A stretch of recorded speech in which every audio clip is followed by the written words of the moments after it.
আমি শিক্ষক তন্ময় চক্রবর্তী। প্রথমেই সকলকে স্বাগত জানাই আমার চ্যানেলে।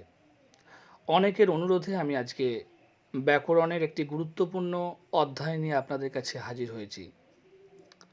মাধ্যমিক পরীক্ষার্থী এবং যারা প্রতিযোগিতামূলক বিভিন্ন পরীক্ষায় বসবেন তাদের ক্ষেত্রে আজকের বিষয়টি বেশ কাজে দেবে আশা করছি।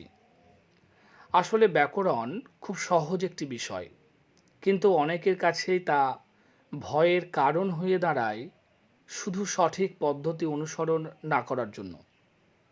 আমার উদ্দেশ্য ব্যাকরণের প্রতিটি বিষয়কে আপনাদের সামনে সহজভাবে উপস্থাপন করা।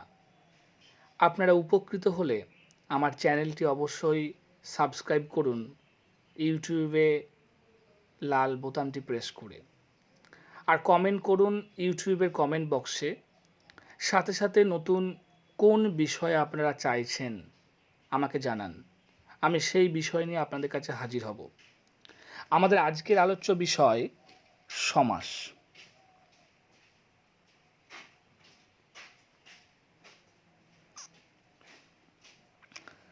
প্রথমেই কয়েকটি প্রশ্ন মাথায় আসবে। ১. সমাস বিষয়টি কী? ২. কেন আমরা সমাস শিখব বা সমাসের কাজ কী? আর ৩. কিভাবে আমরা সমাস নির্ণয় করব? এই সমস্ত বিষয়ের আলোচনা আমরা করব। প্রথমে আসি সমাস বিষয়টি কী বা সমাস কী। এই সমাস শব্দটিকে যদি আমরা ভাঙি বা সমাস শব্দটির ব্যুৎপত্তি নির্ণয় করি, তাহলে পাবো সম পূর্বক অস ধাতু অদন্তস্ব, আমরা ধাতুর রূপ চিহ্ন দিলাম, যুক্ত ঘয় ঘ ইয় বা বর্তমানে অপ্রত্যয় যুক্ত হয়। একবার দেখো প্রত্যেকে, সমাস শব্দটির আমরা ব্যুৎপত্তি নির্ণয় করলাম। সমাস শব্দটি আমরা ব্যুৎপত্তি নির্ণয় করলাম। ব্যুৎপত্তি নির্ণয় করলাম আমরা। সেই ব্যুৎপত্তি নির্ণয় করে আমরা কি পেলাম? সম পূর্বক অস ধাতু, সম পূর্বক অস ধাতু ঘয় বা বাংলা প্রত্যয় অ। এইভাবে তৈরি হয়েছে সমাস শব্দটি। এই সম শব্দের অর্থ হচ্ছে সংক্ষেপ। সম একটি উপসর্গ। সম পূর্বক অস ধাতু, ধাতুর পূর্বে এই অস ধাতু আমরা দেখতে পাচ্ছি, অস ধাতু, সেই অস ধাতুর পূর্বে যদি কোনো উপসর্গ থাকে, সমটি একটি উপসর্গ, তাহলে এখানে মাইনাস যে চিহ্নটি দেখতে পাচ্ছি আমরা, বিয়োগ চিহ্ন, সেটিকে বলা হয় পূর্বক। এটি দেখানো হয় ধাতুর পূর্বে কোনো উপসর্গ বোঝানোর জন্য। তাহলে আমরা এখান থেকে দেখতে পাচ্ছি যে সমাস শব্দটির ব্যুৎপত্তি সমপূর্বক অস ধাতু ঘয় প্রত্যয়।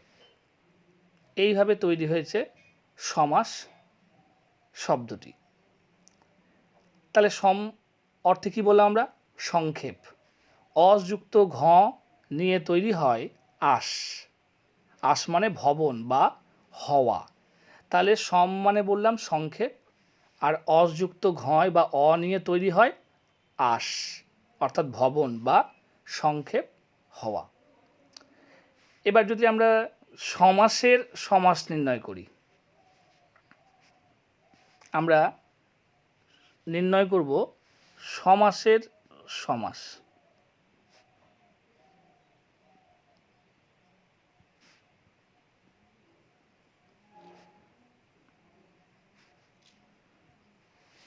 সমাসের সমাস, তাহলে আমরা কি পাবো?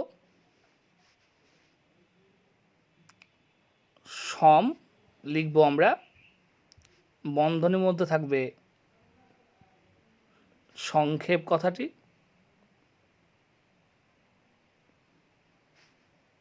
আর তারপরে হবে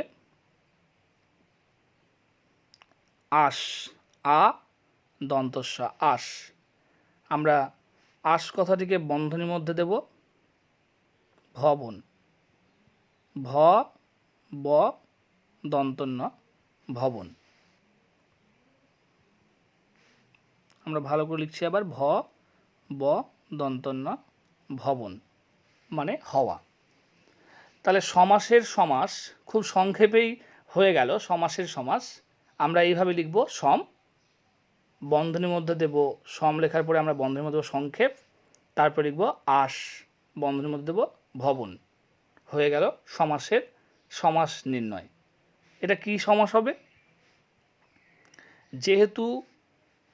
যেহেতু এই সমাসের পূর্বে রয়েছে একটি উপসর্গ আর এখানে রয়েছে একটি পদ, সেই জন্য উপসর্গর সাথে একটি পদ যুক্ত হয়েছে।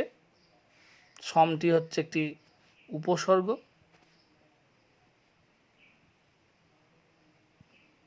তার সাথে যুক্ত হয়েছে এখানে আস পদটি। এই দুটি মিলে একটি পদ তৈরি করেছে যার নাম হয়ে গেল সমাস। সেই জন্য সমাসের সমাস নির্ণয় করব এইভাবে, সম তার সাথে আস, এটি হয়ে গেল। যেহেতু পূর্বে রয়েছে একটি উপসর্গ, তার সাথে যুক্ত হয়েছে একটি পদ আস, সেই জন্য এটির নাম উপসর্গ তৎপুরুষ সমাস।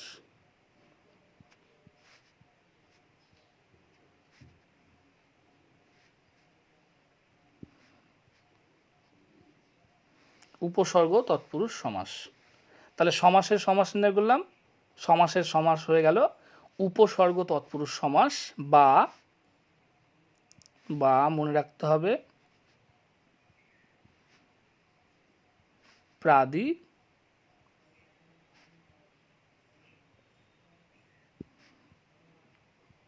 তৎপুরুষ সমাস। আমরা প্রত্যেকটি বিষয়, প্রত্যেকটি সমাস আমরা আলোচনা করব।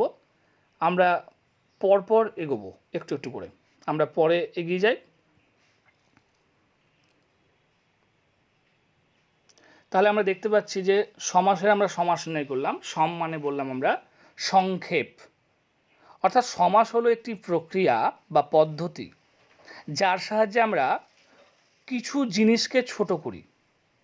তাহলে সমাস শব্দের অর্থ কী পেলাম আমরা? সমাস শব্দের অর্থ, প্রত্যেকটি কিন্তু গুরুত্বপূর্ণ প্রশ্ন এবং উত্তর। সমাস শব্দের অর্থ হলো দন্তস্ব, আমরা এখানে ভালো করে লিখব। সমাস শব্দের অর্থ হলো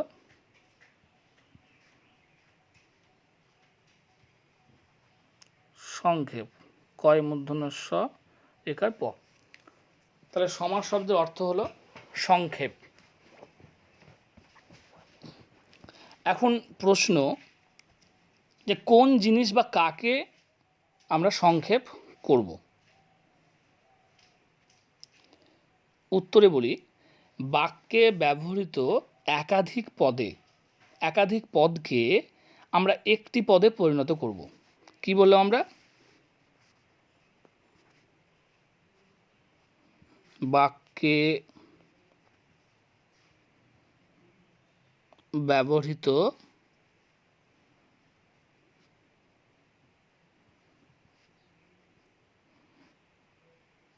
একাধিক পদকে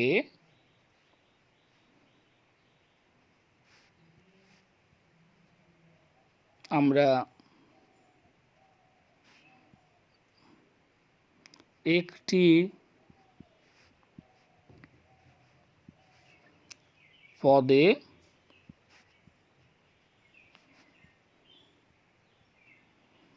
পরিণত করব। তাহলে বোঝা যাচ্ছে যে সমাস শব্দটির অর্থ হলো সংক্ষেপ, অর্থাৎ কোনো একটা জিনিসকে আমরা সংক্ষেপ করব। সমাস প্রক্রিয়ায় সেটাই করা হয়। এখন প্রশ্ন হচ্ছে কোন জিনিসকে আমরা তার উত্তরে পেলাম যে বাক্যে বাক্যে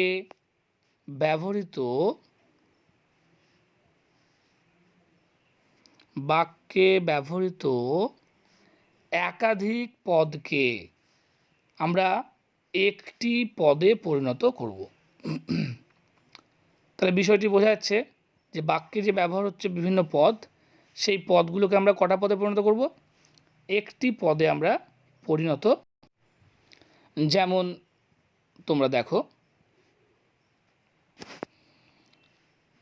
যেমন আমরা এখানে লিখছি, যেমন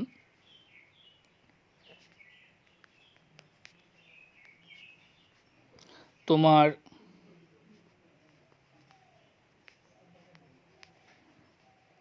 বাবা ও মা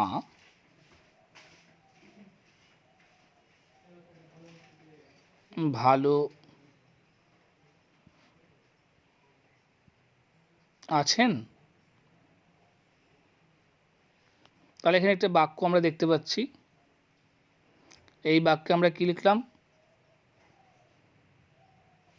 আমরা এই বাক্যে তাহলে আমরা একটি বাক্য নিলাম, তোমার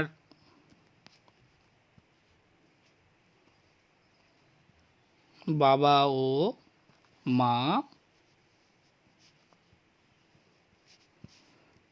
ভালো আছেন। ভালো করে খেয়াল করো এই বাক্যটি আমরা লিখেছি। দেখো বাক্যটিতে তোমার বাবা ও মা ভালো আছেন, এটি একটি বাক্য। এই বাক্যে খেয়াল করো দুটি পদ রয়েছে গুরুত্বপূর্ণ। সেই দুটি পদের মধ্যে একটি হচ্ছে বাবা, অন্যটি হচ্ছে মা। দুটো কিন্তু আলাদা বিশেষ্য পদ। এবার আমরা এই দুটো পদকে এক করে একটি পদে পরিণত করব। কিভাবে? দেখো,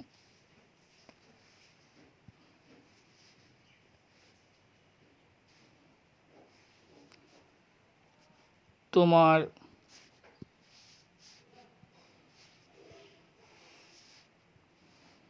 আমরা লিখছি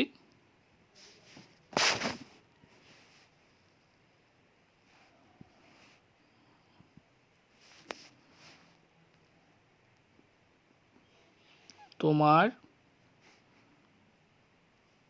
বাবা মা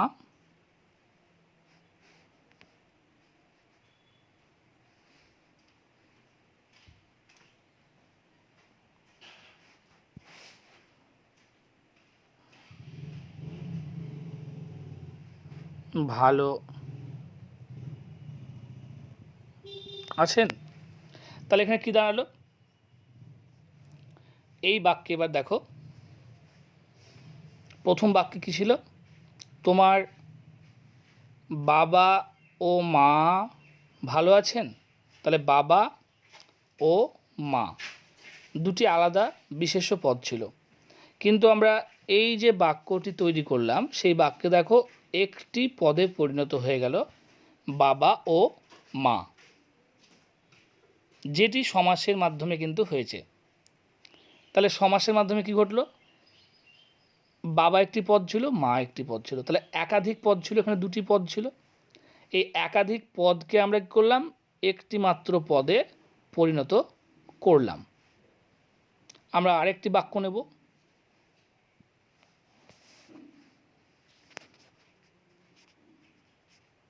আমরা লিখছি রাজপুত্র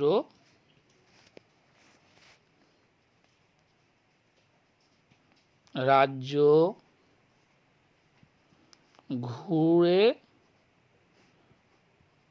দেখছেন। একটি বাক্য আমরা নিয়েছি, রাজপুত্র রাজ্য ঘুরে দেখছেন। এখানে দেখো রাজপুত্র, একটিই পদ। রাজপুত্র আমরা পেলাম, একটিই পদ।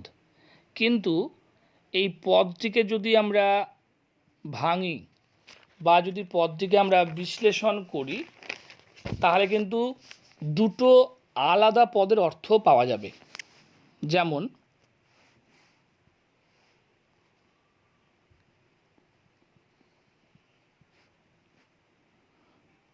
রাজপুত্র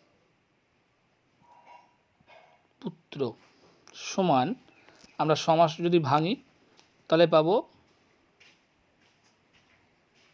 রাজার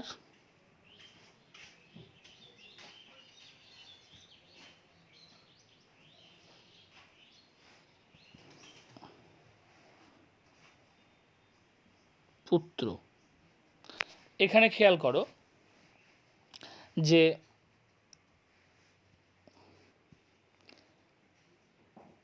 এখানে রাজার একটি আলাদা পদ আর পুত্র কিন্তু আরেকটি আলাদা পদ। তাহলে ছিল, দেখো, একটি মাত্র পদ ছিল, একসাথে হয়েছিল বাক্যে রাজপুত্র। সেই রাজপুত্রকে আমরা যদি ভাঙলাম, একটি পদকে ভেঙে আমরা কটা পদ পেলাম? এখানে দুটো আলাদা পদ পেয়েছি। তাহলে এই দুটো পদ মিলিত হয়ে কটা পদে পরিণত হয়েছিল? এখানে একটি মাত্র পদে পরিণত হয়েছিল।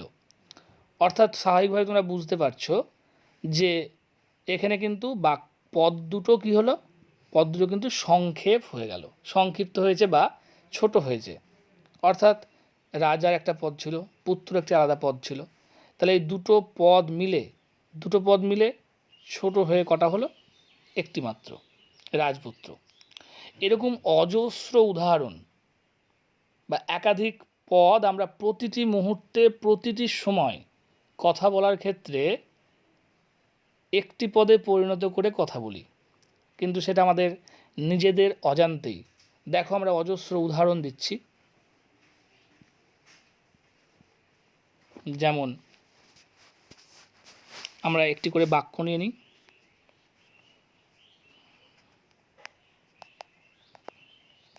যেমন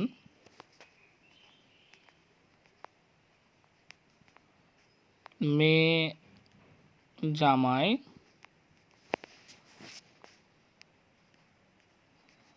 কবে এসেছে? মেয়ে জামাই কবে এসেছে। আরও উদাহরণ নেব। বনে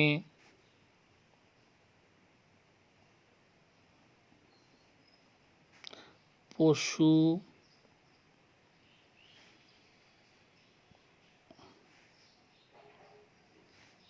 বনে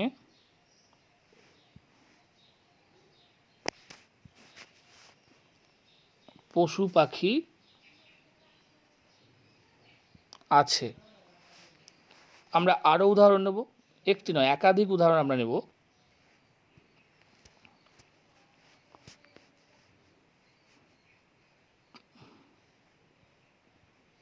তোদেরকে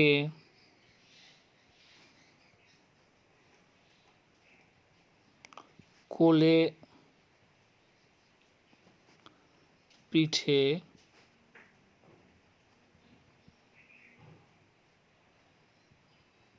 মানুষ করলাম।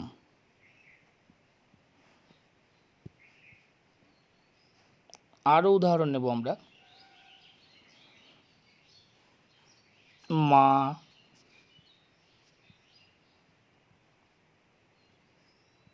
এখন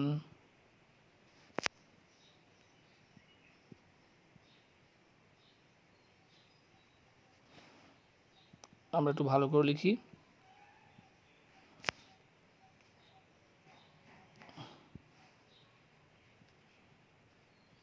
রান্না ঘরে আছেন।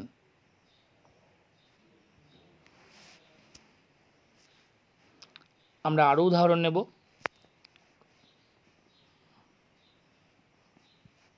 গাছ পাকা আম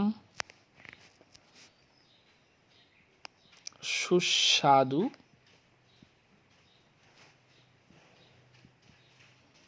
হয়। এবার এই প্রত্যেকটি উদাহরণ আমরা দেখব। তোমরা বুঝতেই পারছো যে এরকম অজস্র দৈনন্দিন জীবনে ব্যবহৃত বাক্য আছে যেখানে আমরা কী করি, একাধিক পদকে এক পদে পরিণত করে কথা বলি। খেয়াল করে দেখো, আমরা পদগুলিতে নিই। প্রথমে দেখো কি রয়েছে এখানে, মেয়ে জামাই কেমন কবে এসেছে। তাহলে মেয়ে জামাই কবে এসেছে, দেখো আমরা বাক্য বলতে গিয়ে কী করেছি, মেয়ে জামাই একসাথে বলেছি। কিন্তু ভালো করে দেখো, যদি ভাঙা যায় তাহলে ভাঙলে কিন্তু এই মেয়ে জামাই সব পদে দুটো কিন্তু পদ বেরিয়ে আসবে, একটা হচ্ছে মেয়ে আর একটা হচ্ছে জামাই। সেরকমভাবে পশু পাখি, বনে পশু পাখি আছে, তাহলে পশু ও পাখি দুটো কিন্তু আলাদা পদ কিন্তু সেখানে রয়েছে, কিন্তু আমরা এক পদে পরিণত করে কথা বলেছি। পরের বাক্য দেখো, তোদেরকে কোলে পিঠে মানুষ করলাম। এই বাক্যে কোলে পিঠে, এখানেও কিন্তু দুটি পদ ছিল, কোলে ও পিঠে। সেই দুটি পদকে কিন্তু আমরা এক করে একটি পদে পরিণত করে কথা বলেছি। পরের বাক্যে চলে আসি, মা এখন রান্নাঘরে আছেন। তাহলে রান্নাঘর, তাহলে রান্নার জন্য ঘর বা রান্নার নিমিত্ত ঘর। তাহলে রান্না আর একটা ছিল ঘর, সেখানেও কিন্তু দুটো আলাদা পদ ছিল, আমরা কিন্তু একটি পদে পরিণত করে কথা বলেছি। আবার পরের বাক্যে দেখো, গাছ পাকা। তাহলে কিসে পাকা বা কোথায় পাকা, তো গাছে পাকা। তাহলে গাছ পাকা দুটো আলাদা পদ ছিল, কিন্তু বাক্যে আমরা একটি পদ আলোচনা করে ব্যবহার করেছি। এরকম অজস্র উদাহরণ আমরা প্রতিটি দিন প্রতিটি মুহূর্ত কিন্তু ব্যবহার করে চলেছি। অর্থাৎ তোমরা স্বাভাবিকভাবেই বুঝতে পারছো যে সমাস শব্দের যে মূল অর্থ সেটা হচ্ছে সংক্ষেপ। এই সংক্ষেপ কি না, তো একাধিক পদকে আমরা একটি পদে পরিণত করব। অর্থাৎ সমাস করতে গিয়েই মাথায় যেটা আসবে সেটা হচ্ছে যতগুলো পদ থাকুক না কেন, সেই পদগুলোকে কিন্তু আমরা একাধিক পদে থেকে আমরা একটি পদে পরিণত করব।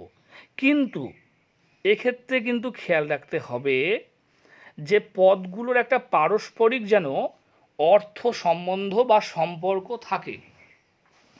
পারস্পরিক কিন্তু অর্থ সম্পর্ক না থাকলে কিন্তু সেটা সমাস হবে না। কেমন, একটি উদাহরণ দিই। দেখো আমরা একটি বাক্য লিখছি, এটি অনেকেই বলে থাকে, হংসডিম্ব। এই পদটি বা কথাটি কিন্তু আমরা শুনে থাকি, হংসডিম্ব। কিন্তু এটাকে যখন আমরা ভাঙবো, ভেঙে যখন আলাদা পদ দেখাবো যে এখানে হংসডিম্ব একটি পদ, কিন্তু ভাঙার সময় আমরা তাদের মধ্যে অর্থ সম্পর্ক যদি নির্ণয় করি, যদি লিখি হংসের ডিম্ব, এই কথাটি যদি লিখি তাহলে এই কথাটির মধ্যে কিন্তু একটা চরম ভুল থেকে গেল। কি না, তো হংস, হংস তো কখনো ডিম পারে না, তাহলে ডিম পারে কে, হংসী। তাহলে আমরা লেখার সময় লিখব হংসীর ডিম্ব। অর্থাৎ ডিমের সাথে, অর্থাৎ আমরা দেখতে পাচ্ছি যে ডিমের সাথে হংসীর একটা অর্থ সম্পর্ক রয়েছে, কিন্তু ডিমের সাথে হংসের কোনো অর্থ সম্পর্ক নেই। সেই জন্য সমাস সেই দুটি পদের মধ্যেই হবে যে পদগুলির মধ্যে একটা পারস্পরিক অর্থ সম্পর্ক রয়েছে। সেটা বিপরীত অর্থ সম্পর্কও হতে পারে, যেমন ভালো মন্দ, ভালো ও মন্দ দুটো আলাদা বিপরীত, কিন্তু একটা বিপরীত অর্থ সম্পর্ক কিন্তু তাদের মধ্যে রয়েছে। সমাস নির্ণয় করার ক্ষেত্রে কিন্তু এটা খেয়াল করতে হবে। অর্থাৎ যে দুটো পদের মধ্যে সমাস হবে সেই দুটো পদের মধ্যে কিন্তু একটা পারস্পরিক একটা অর্থ সম্পর্ক অবশ্যই থাকবে, তাছাড়া কিন্তু সমাস হবে না। এরকম প্রচুর উদাহরণ আছে। যেমন হয়তো কেউ বলবে বালি, তার সাথে হয়তো লাগিয়ে দিলাম কোনো একটা শব্দ বা পদ হয়তো ব্যবহার করলাম, বালি, তার সাথে হয়তো দিয়ে দিলাম আকাশ, পাখি, বই। তাহলে বইয়ের সাথে বালির অর্থ সম্পর্ক কী? কিচ্ছু নেই। তাহলে এরকমভাবে কিন্তু সমাস হবে না। একাধিক পদ থাকবে, যে একাধিক পদের মধ্যে একটা পারস্পরিক অর্থ সম্পর্ক থাকবে, সেই একাধিক পদকে সংক্ষেপ করা হয় সমাসে, একটি পদে পরিণত করা হয়। তাহলে আমরা যদি এবার সমাসের সংজ্ঞা দিয়ে একটি সংজ্ঞা যদি আমরা নির্ণয় করি, সমাস আমরা কাকে বলবো বা সমাসের সংজ্ঞা কী, আমরা লিখছি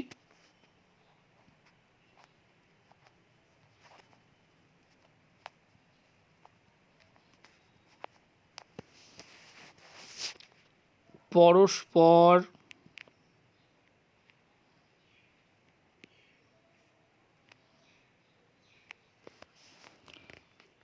অর্থ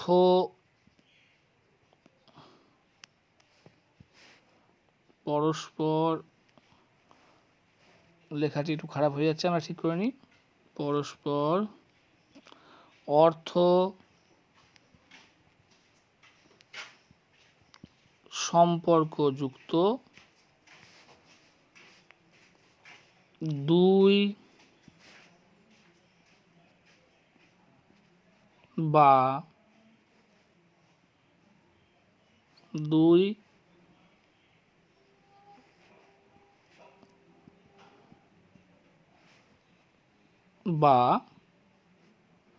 ততোধিক, ততোধিক মানে তার অধিক, তার বলতে এখানে দুইয়ের, অর্থাৎ দুইয়ের বেশি। তাহলে আমরা সমাসের একটি সংজ্ঞা আমরা নির্ণয় করার চেষ্টা করছি। পরস্পর অর্থ সম্পর্কযুক্ত দুই বা ততোধিক পদকে অথবা, খুব গুরুত্বপূর্ণ এটি, যেটি বিভিন্ন বইয়ে ঘেঁটেও কিন্তু সহজে পাওয়া যাবে না, অর্থাৎ একটি পূর্ণ সংজ্ঞা আমরা নির্দেশ করার চেষ্টা করছি, যে পরস্পর অর্থ সম্পর্কযুক্ত দুই বা ততোধিক পদকে অথবা একটি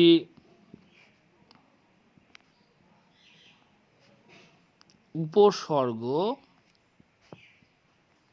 ও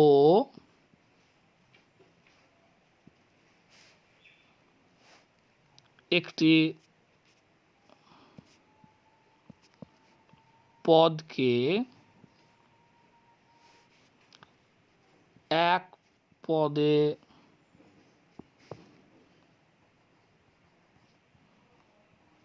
পরিণত, এক পদে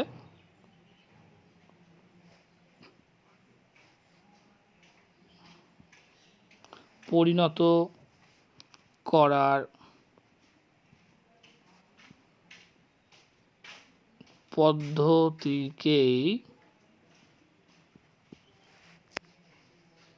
বলে, কি বলে? সমাস। আমরা সংজ্ঞাটি আবার দেখব ভালো করে, এবং গুরুত্বপূর্ণ কিছু কথা রয়েছে সংজ্ঞাতে, আমরা দেখি কি লেখা রয়েছে। পরস্পর অর্থ সম্পর্কযুক্ত দুই বা ততোধিক পদকে অথবা একটি উপসর্গ ও একটি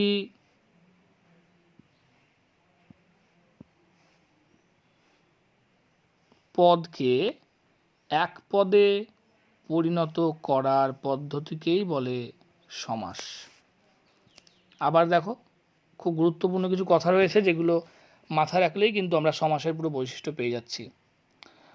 পরস্পর পরস্পর অর্থ সম্পর্কযুক্ত দুই বা ততোধিক, অর্থাৎ দুই বা তার বেশি পদকে অথবা, যেটি বিভিন্ন বইয়ে ঘেঁটেও দেখেছি থাকে না, কিন্তু সেটিও সমাসের একটি কিন্তু সংজ্ঞার মধ্যে বা বৈশিষ্ট্যের মধ্যে পড়ে, সেটি হচ্ছে একটি উপসর্গ। একটি উপসর্গ ও তার সাথে একটি পদকে এক পদে পরিণত করার পদ্ধতিকেই বলে সমাস। কারণ যেগুলো উপসর্গ তৎপুরুষ সমাস বা প্রাদি তৎপুরুষ, সেগুলোর কিন্তু প্রত্যেকটিতেই কিন্তু রয়েছে একটি উপসর্গ। যেমন ধরে নাও বিজ্ঞান, এই বিজ্ঞানের যদি আমরা সমাস নির্ণয় করি তাহলে আমরা কি লিখব? বি আমরা বন্ধনীর মধ্যে দেব বিশেষ, তার সাথে লিখে দেব জ্ঞান। তাহলে বিশেষ জ্ঞান হচ্ছে বিজ্ঞান। তাহলে এখানে বি হচ্ছে একটি উপসর্গ। তাহলে দেখো একটি উপসর্গ তার সাথে একটি পদ, তাহলে বি হচ্ছে একটি উপসর্গ আর তার সাথে যুক্ত হচ্ছে একটি পদ নিয়ে তৈরি হচ্ছে কিন্তু বিজ্ঞান পদটি। তাহলে এটিও কিন্তু সমাসের একটি অঙ্গ, অর্থাৎ একটি উপসর্গ থাকবে, তার সাথে যদি একটু পদ যুক্ত হয় তাহলে সেভাবেও কিন্তু সমাস হয়। তাহলে নিশ্চয়ই সমাসের সংজ্ঞা বৈশিষ্ট্য পাওয়া গেছে। এবার পরবর্তী যে প্রশ্ন আমাদের ছিল যে আমরা সমাস কেন শিখব। তাহলে আমরা সমাস কেন শিখব,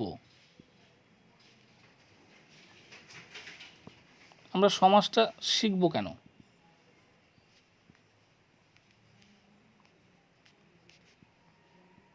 সমাস কেন শিখব বা সমাসের কাজটা আসলে কি, এর উত্তর কিন্তু তোমরা নিজেরাই দিতে পারবে। উপরের বাক্যগুলো খেয়াল করো, যদি আমরা এভাবে বলি, উপরের বাক্যগুলো মনে পড়ছে? মেয়ে জামাই কবে এসেছে, তাহলে সেই বাক্যগুলোকে আমরা খেয়াল যদি করি, আমরা দেখো বাক্যগুলো লিখছি, সেখান থেকে আমরা সমাসের কাজ বা সমাস কেন শিখব সেটা আমরা বলতে পারবো। ক, মেয়ে ও জামাই কবে এসেছে।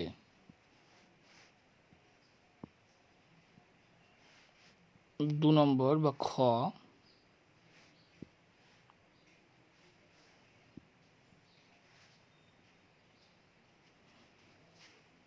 সর্দি ও কাশি লেগেই আছে। আরেকটি আমরা বাক্য নেব,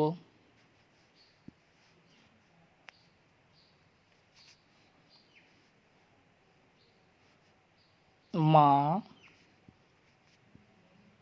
এখন রান্নার জন্য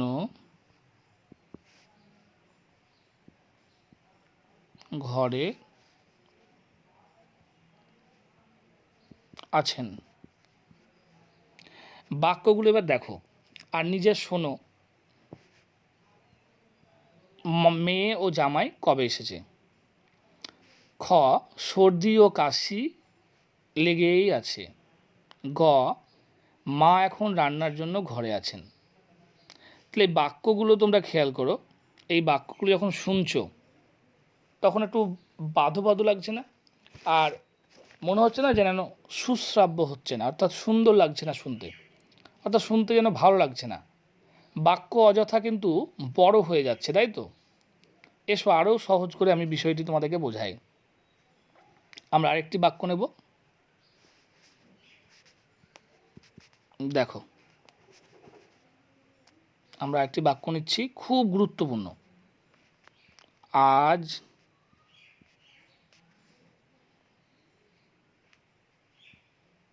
জামাইয়ের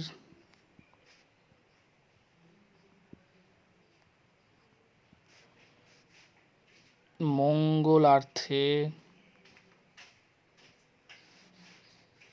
আচ্ছা আমরা কেটে দিই, এটি এখানে লিখি,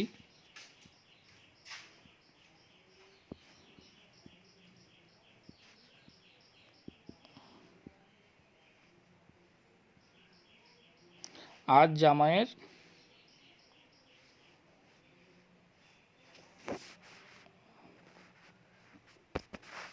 মঙ্গলার্থে ষষ্ঠী।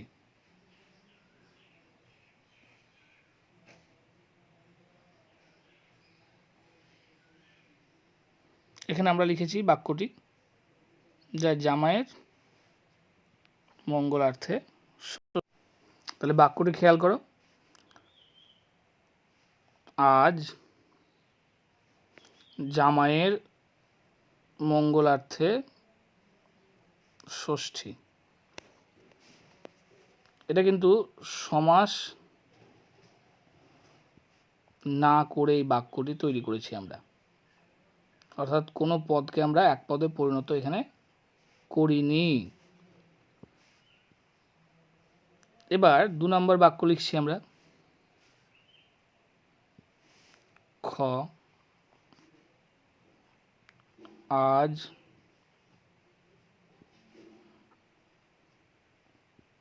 লেখা একটু খারাপ হচ্ছে, কিন্তু আমি মুখে বলছি, তোমরা একটু বুঝে নাও। আজ জামাই ষষ্ঠী। এটা কিন্তু আমরা সমাস করে করলাম।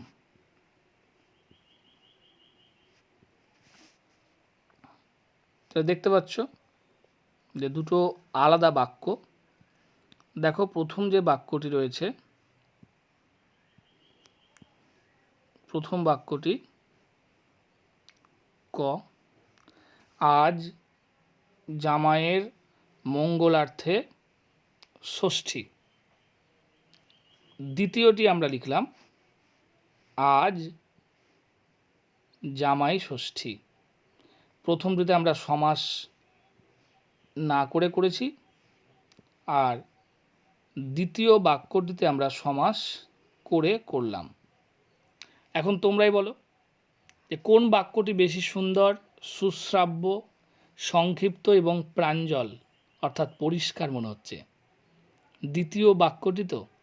হ্যাঁ, অবশ্যই দ্বিতীয় বাক্যটি। প্রথম বাক্যটিতে 3টি আলাদা পদ ছিল। ভালো করে খেয়াল করো, প্রথম বাক্যটি যদি খেয়াল করি আমরা, 1 নম্বর মঙ্গলার্থে 2, 3 হচ্ছে ষষ্ঠী। তাহলে দেখো কটি পদ ছিল এখানে, 1, 2, 3। তাহলে এই 3টি পদ ছিল প্রথম বাক্যে, আর দ্বিতীয় বাক্যে দেখো সেই পদগুলোই মিলিত হয়ে তৈরি করেছে একটি মাত্র পদ, জামাই ষষ্ঠী। তাহলে জামাই ষষ্ঠী একটি নতুন শব্দও আমরা পেয়ে গেলাম আমাদের বানান, আমাদের শব্দ অভিধানে। তাহলে বুঝতে পারছো যে কেন আমরা সমাস শিখব, বা সমাসের কাজটা কি সেটা তোমরা অবশ্যই বুঝতে পারলে। যে সমাস কি করছে, একাধিক পদকে সংক্ষিপ্ত করছে, তাহলে বাক্যটাও সংক্ষিপ্ত হচ্ছে, সুন্দর হচ্ছে, সুশ্রাব্য হচ্ছে, শুনতে ভালো লাগছে। তার সাথে সাথে কি হচ্ছে, বক্তব্য বিষয়টা কিন্তু আরও প্রাঞ্জল বা পরিষ্কার হচ্ছে। অর্থাৎ দেখো, আজ জামাইয়ের মঙ্গলার্থে ষষ্ঠী, এখানে সমাস করিনি, বাক্যটি বড়ও হয়েছে, শুনতেও অত ভালো লাগছে না। আবার 2 নম্বর বাক্যে দেখো আজ জামাই ষষ্ঠী, বিষয়টি বোঝাও যাচ্ছে, বাক্যটি ছোটও হয়েছে, সংক্ষিপ্ত হয়েছে, এবং শুনতেও কিন্তু বেশ ভালো লাগছে। তোমাদের সুবিধার জন্য আমি সমাসের যে কাজ সেটি আমি কয়েকটি পয়েন্ট করে লিখে দিচ্ছি। লেখো তাহলে। 1, তাহলে কিসের কাজ? সমাসের কাজ। 1 নম্বর কি? নতুন শব্দ সৃষ্টি করে বা তৈরি করে লিখবে, নতুন শব্দ তৈরি করে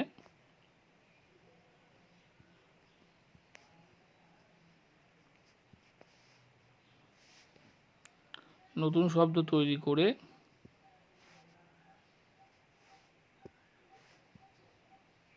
আমরা এটা মিটিয়ে দিই লেখাটি। নতুন শব্দ তৈরি করে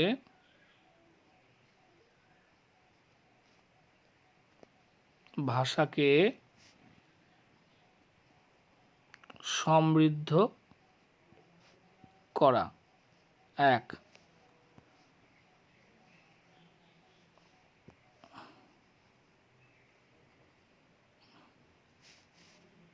ভাষাকে সমৃদ্ধ করা।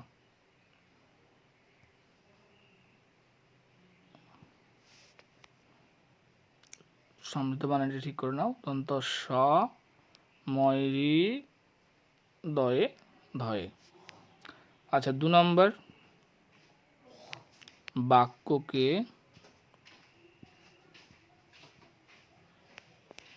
সংক্ষিপ্ত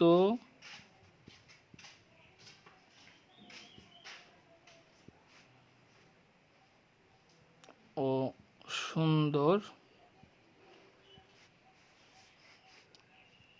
করা। তাহলে বাক্যকে সংক্ষিপ্ত ও সুন্দর করছে। 3 নম্বর,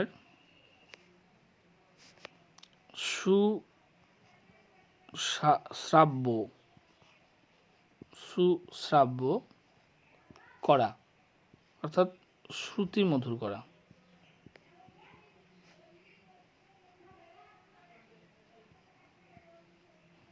বাক্যটি কি করছে? শ্রুতি মধুর করছে। 4 নম্বর,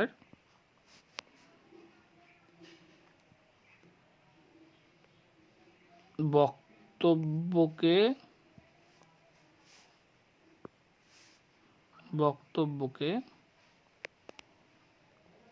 প্রাঞ্জল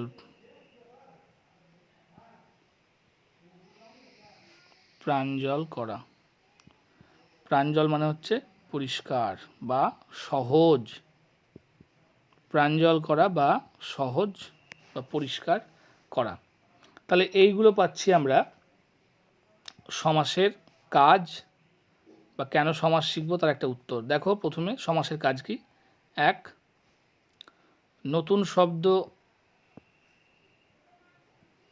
নতুন শব্দ সৃষ্টি করে ভাষাকে সমৃদ্ধ করা। 2 নম্বর, বাক্যকে সংক্ষিপ্ত ও সুন্দর করা। 3 নম্বর, সুশ্রাব্য করা বা শ্রুতিমধুর করা। 4 নম্বর, বক্তব্যকে বা বক্তব্য বিষয়কে প্রাঞ্জল করা বা পরিষ্কার করা বা সহজ করা।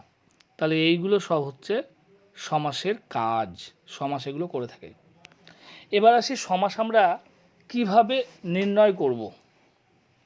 খুব গুরুত্বপূর্ণ বিষয় যে সমাস আমরা কিভাবে নির্ণয় করব বা কোন সহজ পদ্ধতিতে আমরা বুঝতে পারবো কোনটা কি সমাস। সেটা কিন্তু শিখতে গেলে আমাদেরকে প্রথমে কিছু পারিভাষিক শব্দ সম্পর্কে জানতে হবে। সেই সম্পর্কে কিন্তু একটা সম্যক ধারণা আমাদের নিতে হবে। সেগুলো কি? আমি এক এক করে লিখছি, দেখো।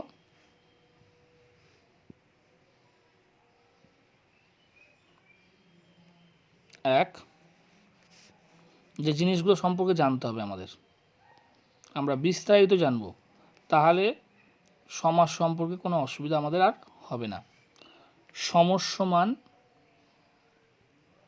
পদ। 2,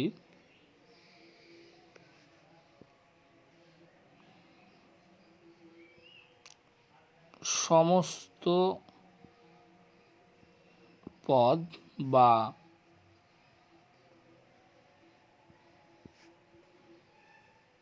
সমাসবদ্ধ পদ। 3, ব্যাস বাক্য বা বিগ্রহ বাক্য, কেউ কেউ সমাস বাক্য বলে থাকেন। 4, পূর্বপদ। 5, পরপদ বা উত্তর পদ।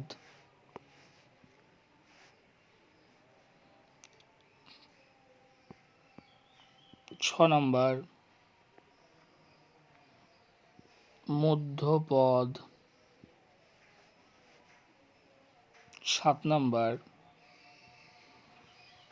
গৌণপদ ও মুখ্যপদ বা গৌণপদ। এখানে তাহলে দেখো এই জিনিসগুলো আমাদেরকে সমাস কিভাবে আমরা নির্ণয় করব বা সমাস নির্ণয় করার যে সহজ পদ্ধতি সেটা জানতে গেলে আমাদের কিছু জিনিস সম্পর্কে আমাদের ধারণা নিতে হবে।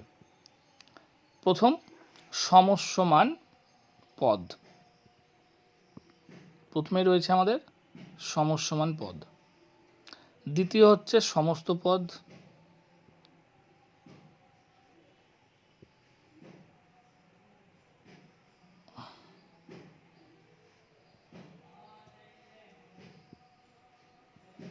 আমরা একটু ঠিক করে দিই লেখাটা,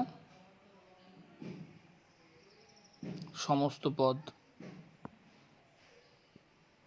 3 নাম্বার হচ্ছে ব্যাসবাক্য বা বিগ্রহ বাক্য। 4 হচ্ছে পূর্বপদ। 5 নাম্বার পরপদ বা উত্তরপদ। 6 মধ্যপদ এবং 7 নাম্বার গৌণপদ। এই বিষয়গুলো আমাদেরকে জানতে হবে এবং বিষয়গুলো খুবই সহজ, খুব সহজে কিন্তু সেগুলো আমরা বুঝতে পারবো। তাহলে প্রথমেই চলে আসি আমাদের আলোচনার মূল বিষয় জিনিসগুলোতে আমরা আসি। 1 নাম্বার, সমস্যমান পদ কাকে বলবো বা কোনগুলো সমস্যমান পদ।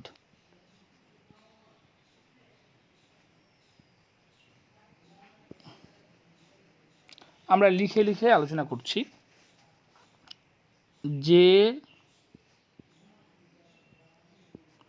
পদগুলিকে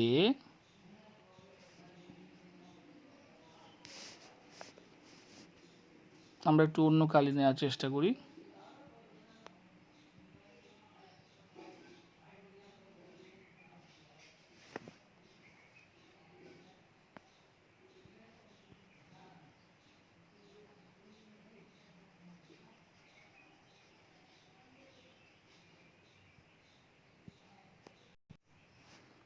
আমরা লিখছি যে পদগুলিকে সমাসবদ্ধ করতে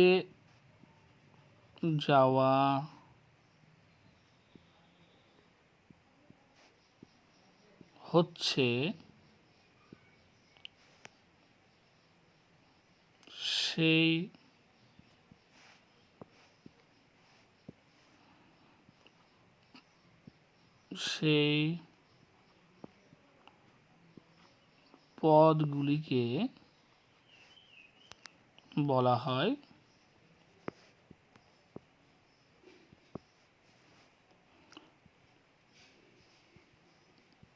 সমস্যমান পদ। দেখো আমরা আবার বলছি, কি লিখলাম,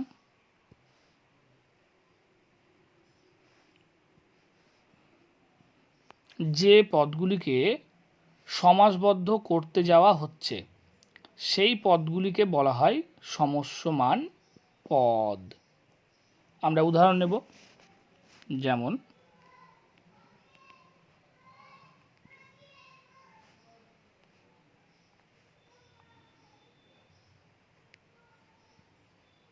জামাইয়ের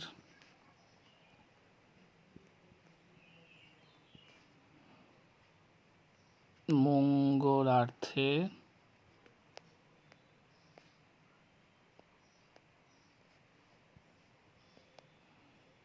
জামাইয়ের মঙ্গলার্থে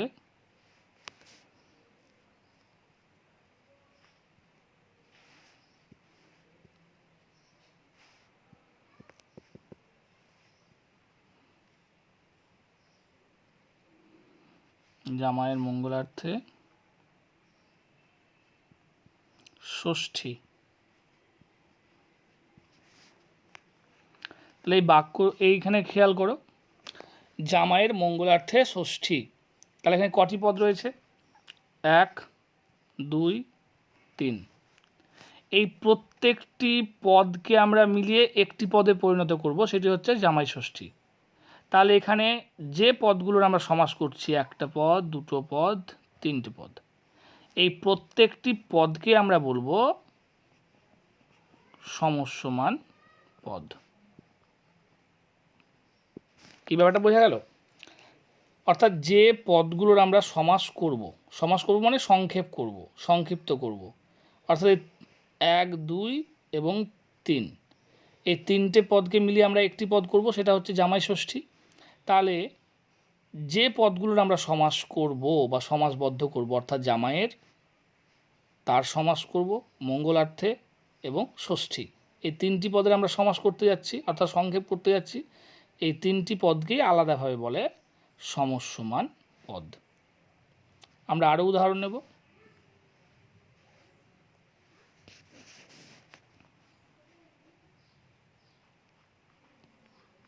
বাবা ও মা সমান কি হবে? বাবা মা। তাহলে এখানে সমস্যমান পদ কোনগুলো, অর্থাৎ কোন পদগুলোকে আমরা এক করব? দেখো, বাবা আর মা, এই দুটো পদকে আমরা এক করব। এক করে দুটো পদ এক হয়ে কি হবে? বাবা মা হবে। তাহলে কোন পদগুলোর আমরা সমাস করতে যাচ্ছি? বাবা আর মায়ের। তাহলে বাবা হচ্ছে সমস্যমান পদ, মাও হচ্ছে আর একটা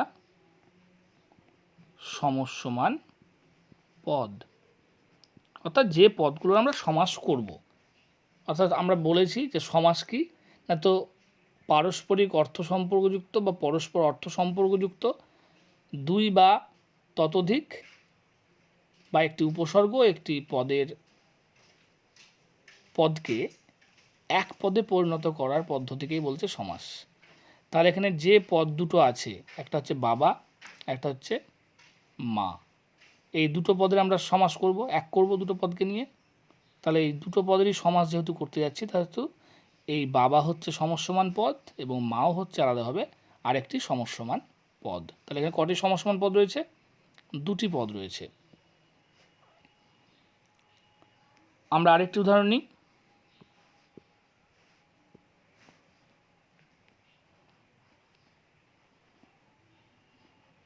বিনা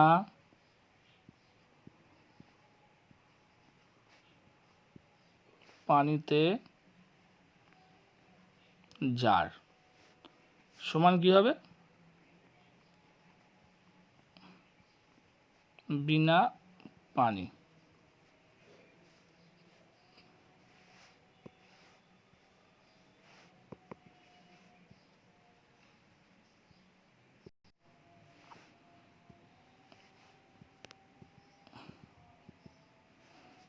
সমান সমান বিনা পানি, একটি পদ পরিণত হলো। তাহলে এখানে দেখব আমরা বিনা একটি সমস্যমান পদ, পানিতে এটিও হচ্ছে একটি সমস্যমান পদ, কারণ এই পদগুলোরই আমরা কি করব? সমাস করব বা সমাসবদ্ধ করব। তাহলে এটা হচ্ছে একটা সমস্যমান আর পানিও হচ্ছে একটা সমস্যমান। আর যার যে রয়েছে, যার, এই পদটিকে বলা হয়, পরে আমরা আলোচনা করব যদিও, গৌণ পদ। সেরকমভাবে এখানে যে ও রয়েছে, এই ওটিও কিন্তু গৌণ পদ।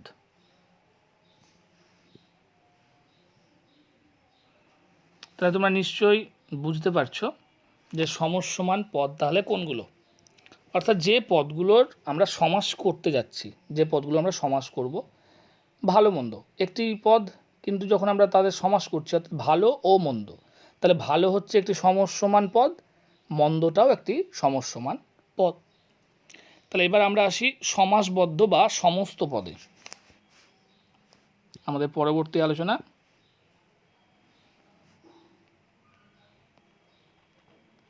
সমাসবদ্ধ পদ বা সমস্ত পদ।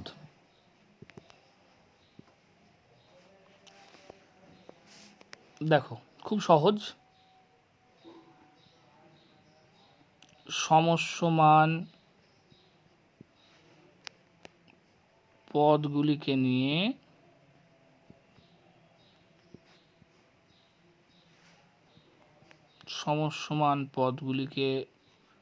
নিয়ে যে পদটি বা যে এক পদটি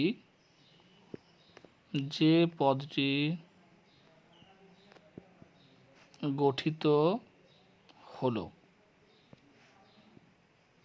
তাকে সমাসবদ্ধ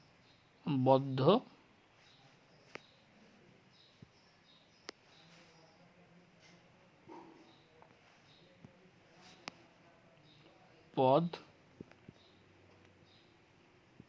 বলে।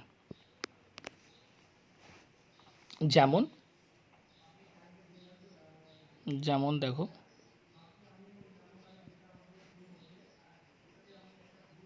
বিনা পানিতে জার সমান সমান বিনা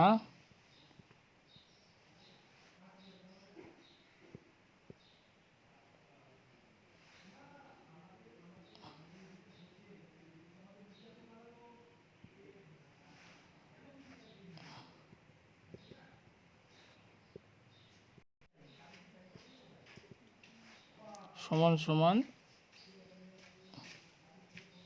বিনা পানি। এখানে খেয়াল করো সংজ্ঞাটিতে কি বলল, সমস্যমান পদগুলিকে নিয়ে যে পদটি গঠিত হলো তাকে সমাসবদ্ধ পদ বলে। তাহলে সমস্যমান পদগুলো কোনটা? বিনা একটি সমস্যমান পদ, পানিতে একটি সমস্যমান পদ। কি পদ এগুলো? সমস্যমান পদ।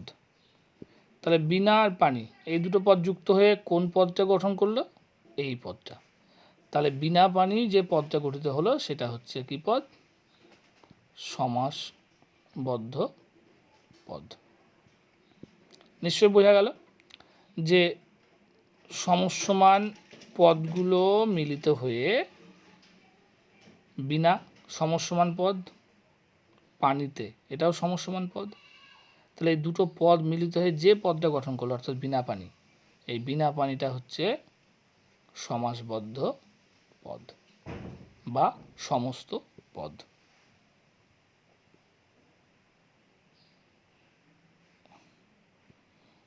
সেরকমই বাবা ও মা সমান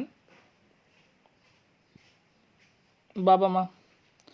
তাহলে এখানে এটা হচ্ছে সমস্যমান, মা হচ্ছে সমস্যমান, ওটা গৌণপদ। তাহলে এই যে দুটো পদ মিলে একটা পদ তৈরি করলো বাবা মা, এই বাবা মাটা হচ্ছে সমাসবদ্ধ পদ।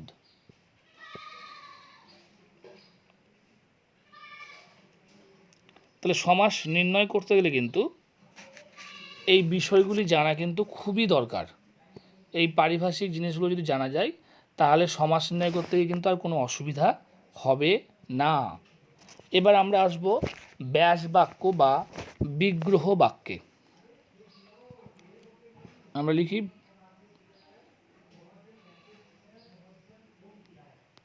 ব্যাস বাক্য বা বিগ্রহ বাক্য। দেখো ব্যাস, এই ব্যাস কথার অর্থ কি জানো তো? ব্যাস কথার অর্থ হচ্ছে বিস্তৃতি, মানে বড়, বুঝতেই পারছো। তাহলে ব্যাস কথার অর্থ হচ্ছে বিস্তৃতি। সুতরাং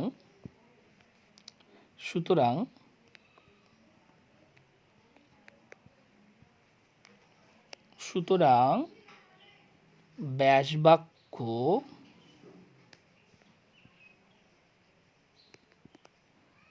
ব্যাস বাক্য শব্দটির অর্থ কি দাঁড়ালো? বিস্তৃত বাক্য।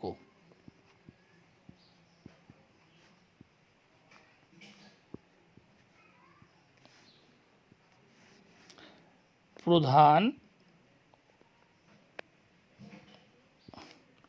ও গৌণ পদ মিলে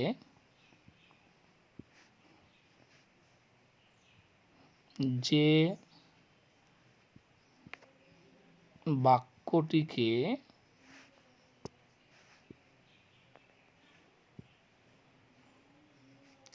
সমাসবদ্ধ করতে যাওয়া হচ্ছে, সমাসবদ্ধ করতে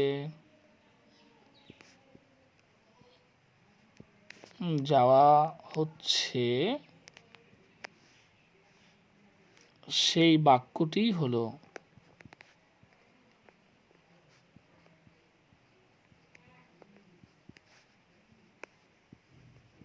ব্যাস বাক্য বা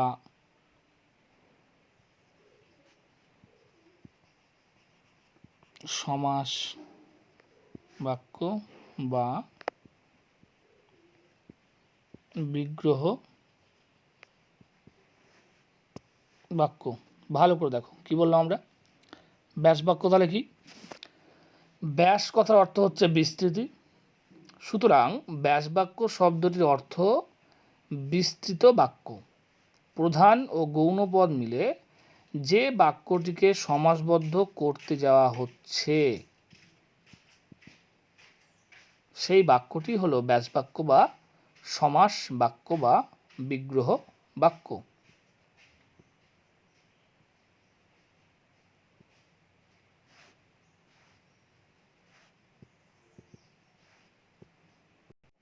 বিষয়টি আমরা আরও ভালো করে পরিষ্কার করে নেব। দেখো, যেমন যেমন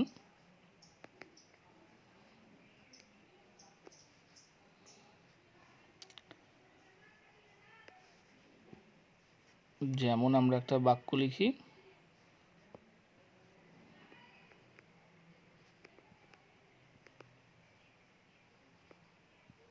বিনা পানিতে জার।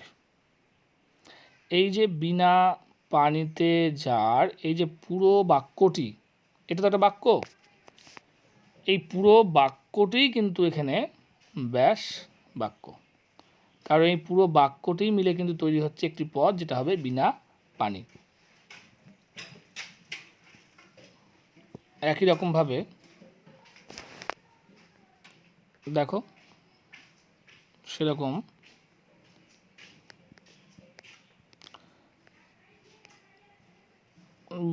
ব্রহ্মা কমা বিষ্ণু ও মহেশ্বর। দেখো এখানে কটি পদ রয়েছে, তাহলে ব্রহ্মা একটি পদ রয়েছে, বিষ্ণু একটি পদ, মহেশ্বর একটি পদ, প্রধান পদ, আর ওটা হচ্ছে আমরা বলেছি গৌণ পদ। তাহলে ব্রহ্মা তোমরা জানো, আমরা আগে বলেছি সমসমান পদ, বিষ্ণুও সমসমান, মহেশ্বরও সমসমান। এই পুরোটা মিলিত হয়ে এই যে পুরো বাক্যটি, এই পুরো বাক্যটিকেই বলা হচ্ছে ব্যাস বাক্য বা বিগ্রহ বাক্য।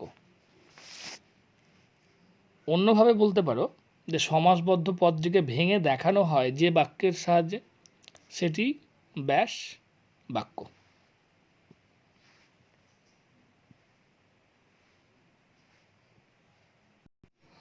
আমরা আরেকটি উদাহরণ নিয়ে বিষয়টি আরও পরিষ্কার করছি, দেখো।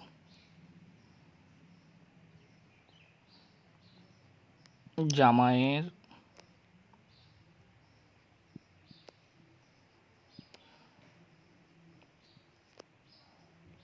মঙ্গলার্থে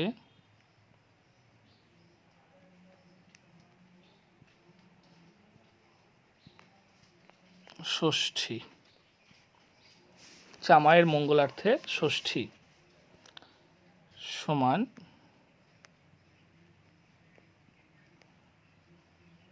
জামাই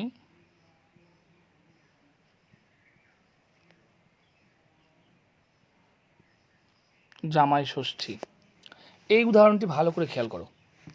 তাহলে জামাইয়ের কি পদ? একদম ঠিক, সমস্যমান পদ। মঙ্গলার্থে কি পদ? একই রকমভাবে মঙ্গলার্থেও সমস্যমান পদ। ষষ্ঠী কি পদ? ষষ্ঠীও সমস্যমান পদ। আর জামাইয়ের মঙ্গলার্থে ষষ্ঠী, এই যে পুরো অংশটা, এই পুরোটাই হচ্ছে ব্যাস বাক্য।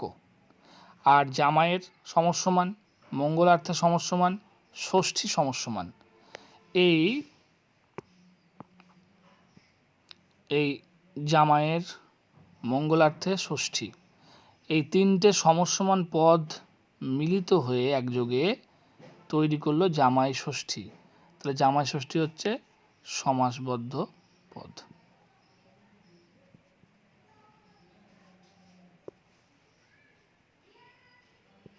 তাহলে পরিষ্কার করে নাও, জামাইয়ের হচ্ছে সমস্যমান পদ, মঙ্গলার্থে সমস্যমান পদ, অর্থাৎ এগুলো আমরা সমাস করব, তাই এগুলো সমস্যমান পদ। ষষ্ঠী হচ্ছে সমস্যমান পদ। আর এই যে পুরো বাক্যটা রয়েছে জামাইয়ের মঙ্গলার্থে ষষ্ঠী, এটা হচ্ছে ব্যাস বাক্য। আর জামাইয়ের মঙ্গলার্থে ষষ্ঠী, এই তিনটে পদ মিলিত হয়ে যে পদটা গঠন করলো জামাই ষষ্ঠী, একটা পদ, সেটা হচ্ছে সমাসবদ্ধ পদ। এবার আমরা পরের বিষয়ে যাব, যেটি আমাদের আলোচনার মধ্যে ছিল, সেটি হচ্ছে পূর্বপদ।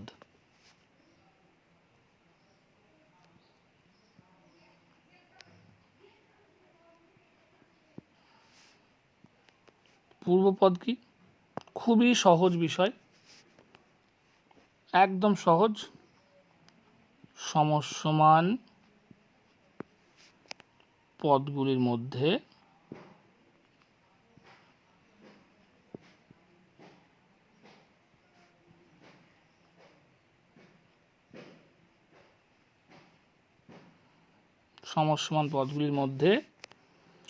যে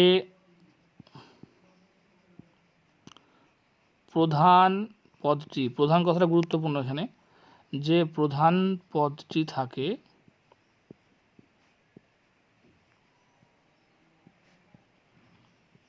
তাকে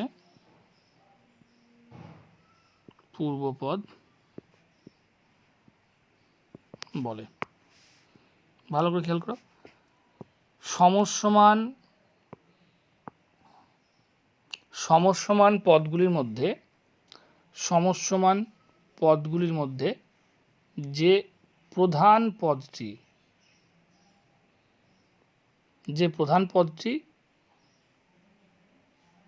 পূর্বে থাকে, এখানে একটি শব্দ যোগ করে নাও, যে প্রধান পদটি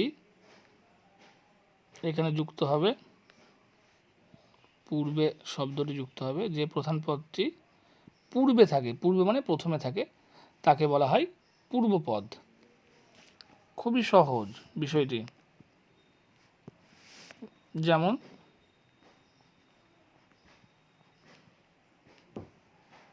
যেমন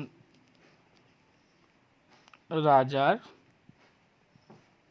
পুত্র, তাহলে এগুলো হচ্ছে, রাজার হচ্ছে সমস্যমান পদ, পুত্র সমস্যমান পদ, তাহলে এখানে কোন পদটি প্রথমে রয়েছে?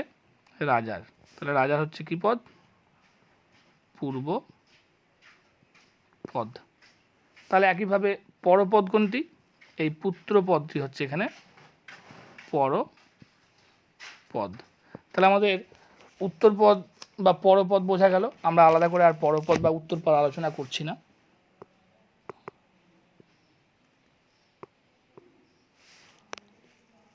এবার যদি মধ্যে কোনো পদ থাকে তাহলে কী হবে সেটি? মধ্যে কোনো পদ যদি থাকে তাহলে সেটা হবে মধ্যপদ, কিন্তু সেটা হতে হবে প্রধান পদ। যেমন ধরে নাও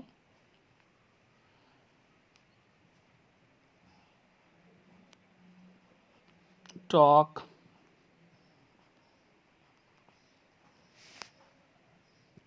আমাদের লেখা একটু খারাপ হচ্ছে, আমরা লেখাটা ঠিক করে নেব। এখানে দেখো আমরা একটি বাক্য লিখেছি, সেই বাক্যে কি আছে?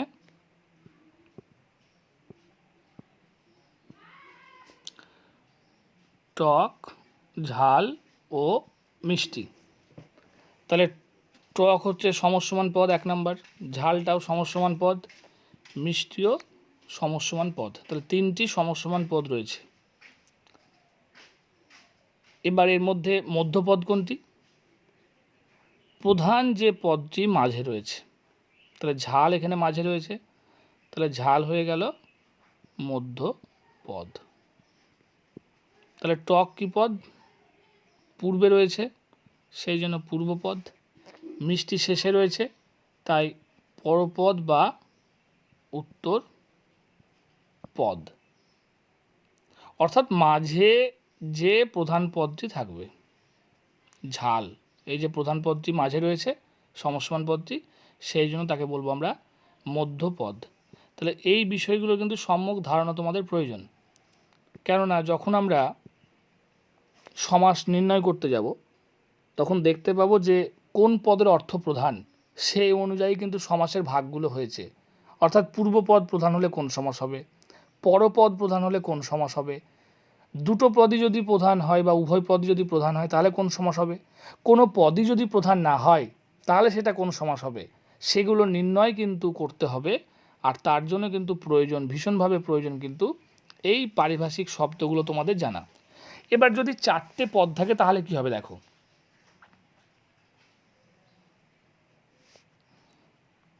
রূপ, রস, গন্ধ ও স্পর্শ। তাহলে এখানে কটি পদ রয়েছে দেখতে পাচ্ছ? এখানে রয়েছে একটি সমস্যমান, 2 নম্বর সমস্য, 3 নম্বর প্রধান সমস্যমান পদ, 4 নম্বর সমস্যমান পদ। তাহলে এই যে 4টি পদ রয়েছে, এই 4টি পদের মধ্যে কোনটি পূর্বপদ? অবশ্যই রূপ হচ্ছে পূর্বে রয়েছে, অর্থাৎ প্রথমে রয়েছে বলে সেটি পূর্বপদ। সব শেষে আছে স্পর্শ, সেই জন্য স্পর্শ হচ্ছে পরপদ বা উত্তরপদ। পরপদ বা, এগুলো অবশ্যই মনে রাখবে, পরপদ বা উত্তরপদ। এবার দেখো মাঝে রয়েছে দুটো পদ, এই দুটোই কিন্তু একসাথে মধ্যপদ। তাহলে প্রশ্ন আসছে যে এখানে আরেকটি পদ রয়ে গেল দেখতে পাচ্ছি আমরা, সেটা হচ্ছে ও। এই ওটি কি পদ? তোমরা মনে রাখবে যে সমাসবদ্ধ পদ গঠনের ক্ষেত্রে যে পদগুলোর কোনো গুরুত্ব নেই বা গুরুত্বপূর্ণ নয়, সমাসবদ্ধ পদ গঠনের ক্ষেত্রে যে পদগুলোর কোনো গুরুত্ব নেই বা গুরুত্বপূর্ণ নয় সেই পদগুলোকেই বলা হবে গৌণ পদ। তাহলে ওটা হচ্ছে এখানে গৌণ পদ, মধ্যপদ নয়, কিন্তু ও হচ্ছে এখানে গৌণ পদ। এটা কিন্তু অবশ্যই তোমরা মনে রাখবে। তাহলে গৌণ পদ সম্পর্কে আমরা একটু লিখে নিই, লিখে রাখলে হয়তো মনে থাকবে বেশি।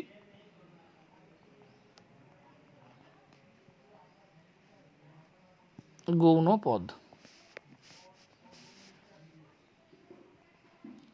সমাসবদ্ধ পদ গঠনের ক্ষেত্রে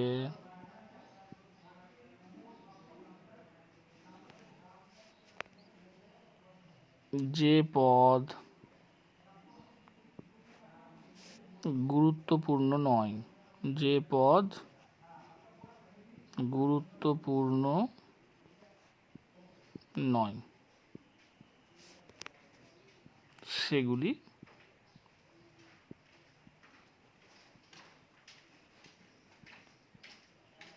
গৌণ পদ। তাহলে সংজ্ঞাটা বোঝা গেল আমাদের, যে সমাসবদ্ধ পদ গঠনের ক্ষেত্রে যে পদ গুরুত্বপূর্ণ নয় সেগুলি হচ্ছে গৌণ পদ। যেমন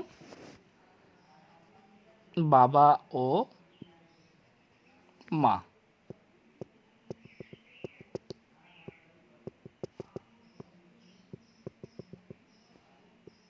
তাহলে বাবা ও মা, তাহলে এখানে গৌণপদ কোনটি? ও, এই ওটি হচ্ছে এখানে গৌণপদ। কেননা ও এই পদটির সমাস হচ্ছে না, বা এই পদটিকে আমরা সমাসবদ্ধ করছি না। আমরা কোন পদগুলোকে সমাসবদ্ধ করছি? আমরা সমাসবদ্ধ করছি এখানে বাবা আর মা, এই দুটো পদকে আমরা সমাসবদ্ধ করছি। সেহেতু এগুলো হচ্ছে প্রধান পদ, আর প্রধান পদগুলোর মধ্যে আমরা বলবো কোনটি পূর্বপদ, কোনটি পরপদ, কোনটি মধ্যপদ। কিন্তু ও যেহেতু গুরুত্বপূর্ণ নয়, তার কোনো সমাস হচ্ছে না, সেহেতু ও হচ্ছে গৌণ পদ। এইভাবে তোমাদের প্রত্যেকটি বিষয় কিন্তু মনে রাখতে হবে। আমি তোমাদেরকে এই বিষয়গুলো আজকে বোঝানোর চেষ্টা করলাম। তোমাদের সে সম্পর্কে বা অন্য কোনো বিষয় সম্পর্কে কোনো প্রশ্ন থাকলে তোমরা ইউটিউবের কমেন্ট বক্সে গিয়ে প্রশ্ন করতে পারো, সেখানে প্রশ্ন রাখতে পারো। সাথে চ্যানেলটি অবশ্যই সাবস্ক্রাইব করে নাও, কেননা পরের পর্বে আমরা সমাসের প্রত্যেকটি ভাগ নিয়ে সহজভাবে আলোচনা করব, এবং প্রত্যেকটি সমাসের প্রত্যেকটি ভাগ সম্পর্কে কিন্তু আমরা খুব সুন্দরভাবে ব্যাখ্যা এবং কিভাবে নির্ণয় করতে হবে সমাস, সেই বিষয়ে আলোচনা কিন্তু অবশ্যই করব। সেহেতু তোমরা চ্যানেলটি অবশ্যই সাবস্ক্রাইব করে নাও, ভালো লাগলে কমেন্ট করো, এবং কোনো বিষয় যদি জানার থাকে অবশ্যই সেটি প্রশ্ন হিসাবে রাখতে পারো। সকলকে ধন্যবাদ।